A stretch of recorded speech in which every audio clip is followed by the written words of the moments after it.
Hey guys, welcome to this iOS 18 guide, and here I'll detail how to recover deleted apps on iPhone iOS 18. So if you have some application deleted on your iPhone and now it is the right time for you to bring back the application to your iPhone, then this video is going to walk you through how to do this step by step. So if at the end of this you found this often informative, please don't forget to like and then subscribe. Now, to recover deleted apps on iPhone, all you just need to do is go ahead and open the App Store. Then once you open the App Store on your iPhone, go ahead and click on the profile icon at the top right.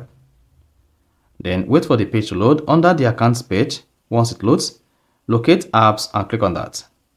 Now once you selected apps, under all apps, locate my apps. Then here you have access to all the applications you have installed on your iPhone and all previously deleted applications. Now to recover your deleted app on your iPhone, all you just need to do is locate the application on the list of deleted applications with iCloud icon and then tap the iCloud icon again.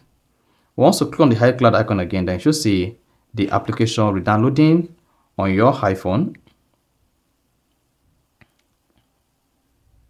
Then once you click on the cloud icon, then you should see the application re-downloading on your iPhone. You see this? So, and it's going to show how long it's going to take this application to re-download and restore on your iPhone. Then hit the back button. Repeat the process on all the applications you want to re-download and install on your iPhone. You see this? So that is basically how you can easily recover deleted apps on iPhone. So if you found this often informative, please don't forget to like and then subscribe.